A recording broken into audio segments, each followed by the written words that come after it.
Hey yo, fans of the fucking sport, what up? It's Lamech with Selah Sports TV back at it again. Chill. Well, we've made it. We're here at fight week. Big fight between Terence Bud Crawford and Israil Madrimov. Um, Fighting out of Uzbekistan. Big fight this weekend to kick off Riyadh season out there in California. Terence Bud Crawford's coming in, two-time undisputed champion, three-time three-weight division champion. Right? He's already cleaned out his last two divisions. This guy is, you know, Terence Crawford is pretty much he's a living legend in the sport. Right? A fight like this just pretty much adds to his legacy. Definitely cements his legacy. I'm not gonna downplay this fight. This is a huge fucking fight. Like, most guys in Terence Crawford's position, most guys in Terence Crawford's at the stage of life that he's at right now, they're not getting in the ring with a guy like this. They're not getting in the ring with a guy like this, right? Um, Plenty of times you see guys, they'll step up, but they ain't gonna fight the guy at that next division, right? We've seen Canelo move up and um, we've seen him move up and fight guys like Rocky Fielding. He tried to pick a cherry and try to fight Bivol, and what people saying, well, why are you saying he pick a cherry? Why do you why don't you think he just um purposely and purposefully chose Bivol, right? Why don't I think that? Because of how he reacted to the loss. He reacted to the loss like a guy who was shocked, right? He reacted to the loss like a guy who did not expect to get his ass whipped like that, right? He has not talked about getting back in the ring with Dimitri Bivol to avenge that loss. So yeah, that gives me the inkling that that was a cherry pick gone wrong. This ain't that. This ain't that. Like, which current champion at 154 would you favor to beat Israil Madrimov in a fight? Would you favor Fundora to beat Madrimov? I doubt it. I doubt it. Would you favor? I'm trying to think of the other guy's name. It's one of those. It's one of those fucking names.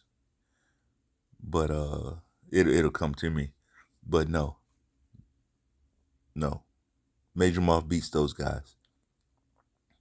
So I'm saying all that to say that Terence Crawford is still stepping up. He's still out here challenging himself. He still want to know, right? You can tell he hasn't allowed himself to fully embrace those silk sheets, right? He hasn't allowed himself to fully embrace those silk sheets,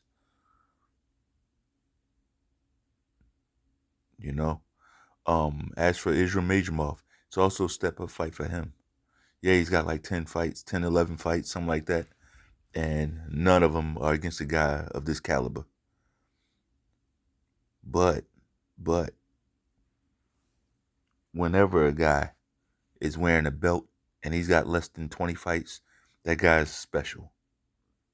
That guy's special. Like, so many times where guys try to step up, they got like 9, 10 fights and they step up against a guy who's a lot more experienced and they end up getting schooled. End up getting outboxed. They end up getting outclassed. Well, not with Madrimov.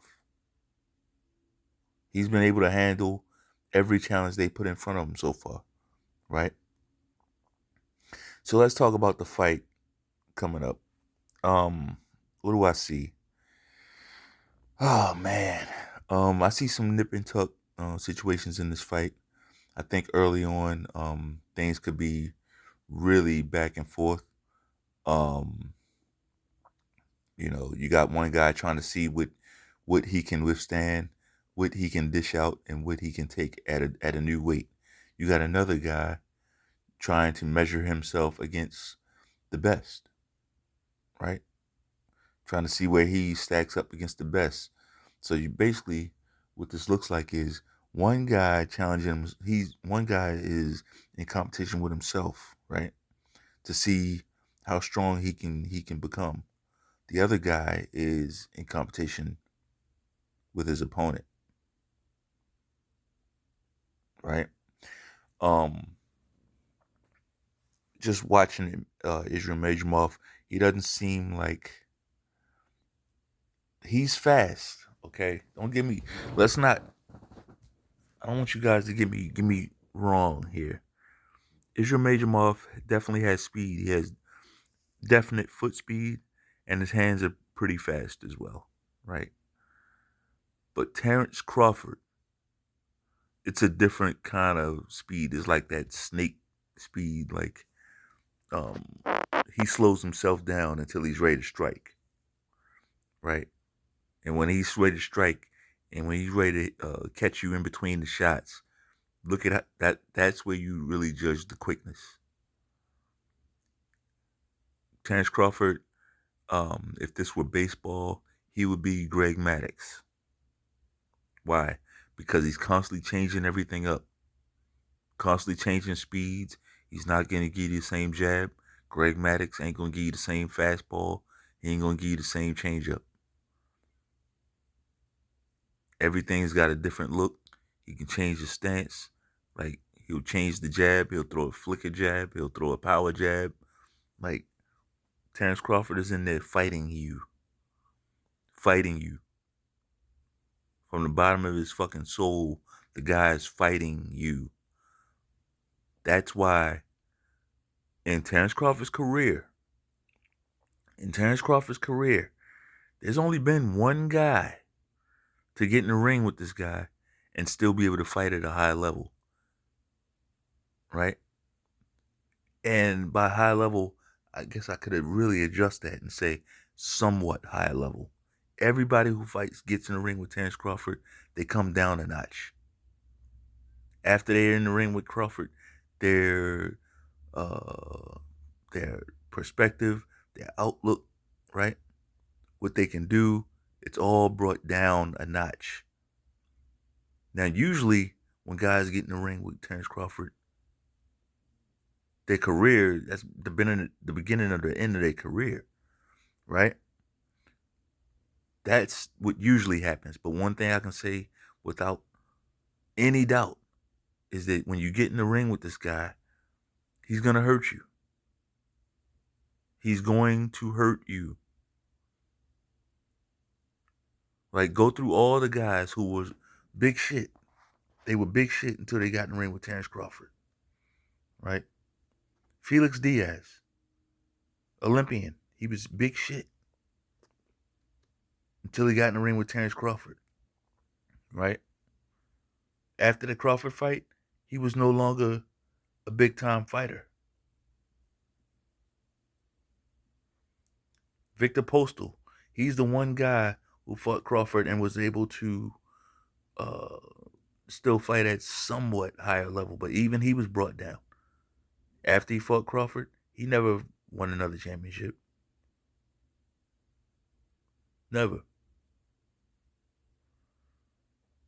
Jeff Horn, yes, his career didn't stop go full stop after the Crawford fight, but he was never in that mix again.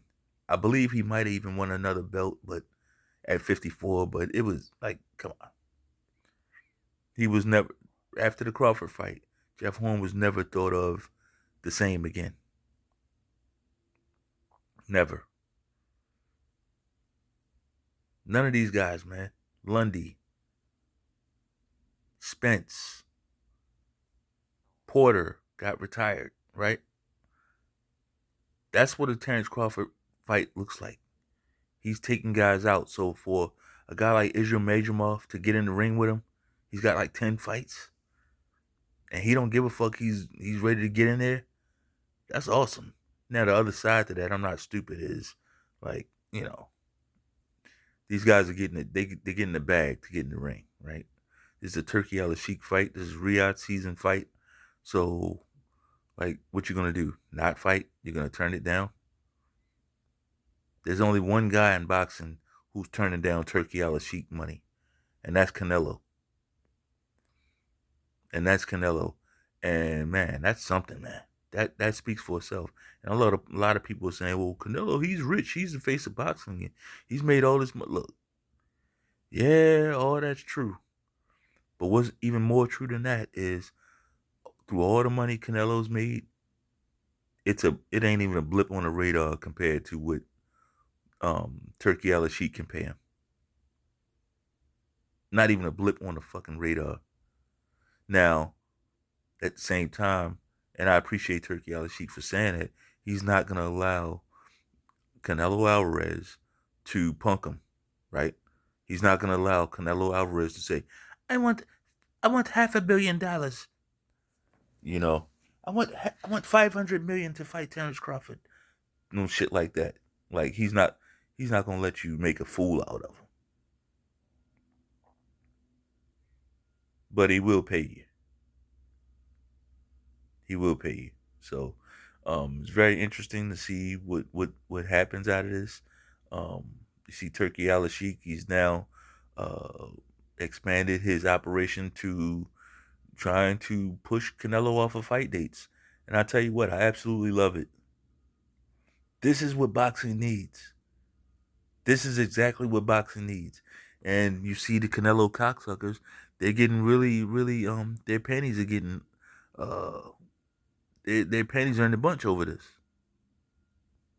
right? They're used to Canelo having it all his own way. Nobody's, nobody's in his way. Well, Turkey Al Sheik, I don't think he respects Canelo very much, right? I don't think he respects Canelo very much, which in most cases is like, all right, big fucking deal. One guy don't respect another guy, life goes on, right? True. But in this case, it's Mr. Turkey Al Sheik and Canelo. Those are the parties involved. You got one guy who's basically bankrolling all the big fights, and another guy who's allegedly the face of boxing. So of course there's gonna be a clash. Of course there will be a clash. But back to this fight, one thing that I like, not so much about the media, but Terence Crawford. When it comes to him, he's focused on Israil Madrimov. He's not talking about Canelo. He's not talking about Errol Spence. He's not talking about Fundora. He's focused on Israil Madrimov.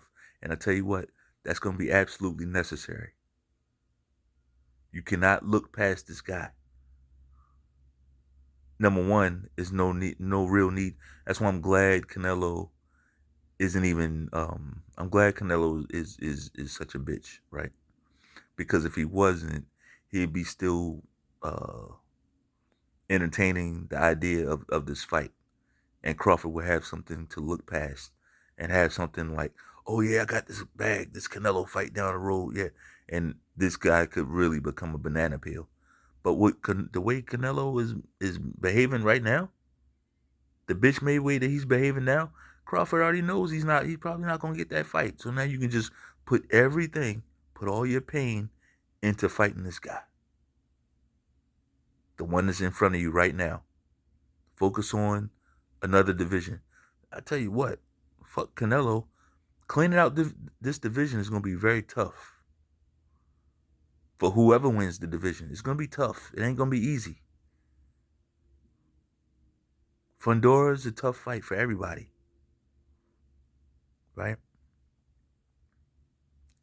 But we'll cross that bridge when we get there anyway. That's all I got. If you like the video, bang off on that like button one time. Peace.